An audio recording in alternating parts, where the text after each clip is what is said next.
Good evening, everyone.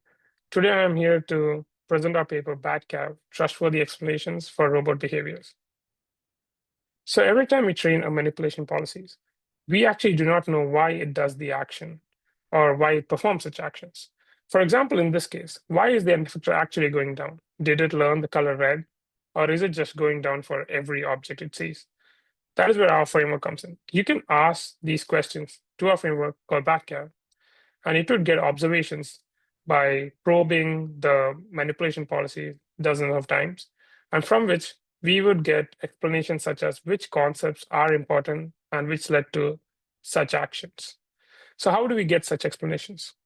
Step one is to collect a bunch of input concepts, which could be based on engineers' know-how. For example, in the previous case, red is a good intuition, and from which we would pass these input concepts to our policy network after we define some action concepts. Action concepts are specific robot behaviors or motion patterns we actually want to explain, like lifting an object or going in one specific direction. And we would also select a specific layer we want the explanations from, and from which we would collect the activations of the concepts we pass through this policy network. And we would also pass in some random concepts and collect those activations as well. And from which we actually train a classifier to actually classify these both activations and get a hyperplane. But we can get many such hyperplanes. This is one, this is another one, and we can get less probable ones like these. And based on this, we can have three different cases. We can have off-base explanations, which actually has very low accuracy, or we can have imprecise explanations in which we actually have high accuracy, but also high uncertainty. But we can also get precise explanations in which we have high accuracy and low uncertainty. So how do we get this score to say? So first, we get the sensitivity of the neural network. So we start by measuring how sensitive the network's decision is to the internal activations. And we split the policy network into two parts, as we see in this figure. And the gradient actually tells us how changes in activations affect a specific robot behavior, like avoiding an obstacle.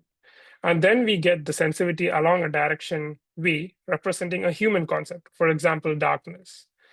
And taking the expectation over all possible directions give us a probabilistic measure of how much that concept influences the robot decision.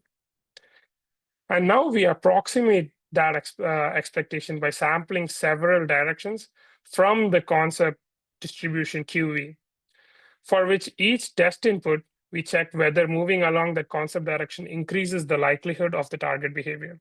And averaging across all these test points gives the BaTCAVe score, a measure of how strongly a concept drives the network's activation. This score also forms the basis for estimating our uncertainty and letting us know how much we can trust such explanations. And based on this, we actually have 4 experiments. And the first experiment is a vision-based navigation, in which we have a jetbot which we train to avoid orange colors. And as you can see, as it goes towards the orange box, it suddenly detects it and blocks it. And we can see that our explanation just doesn't say what it looked at, but also looked at different concepts and how each concept factored in for its decision. Like in this case, darkness, the oranges, also the distance mattered. And in our next experiment, we have manipulation policies. And from this manipulation policies, we can see that as it goes to the point of interest it was trained in, you can see how different actions vary across time. So as you can see that in this example, the gripper gets important towards the end. That is very close to our intuition as well, as likely you can get it for every different action concepts we define. We also do an experiment in which we have a manipulation policy with language inputs as well. And here we see that the language concepts actually matter a lot, but there's a high standard deviation because there's no correlation, much correlation between language and the position itself. Then we have an end-to-end driving with an error policy. And here we can see that as it is driving, we use black and orange concepts. The black concepts goes down since it goes away from the road, and soon it goes back up since it goes back into the road. Thank you.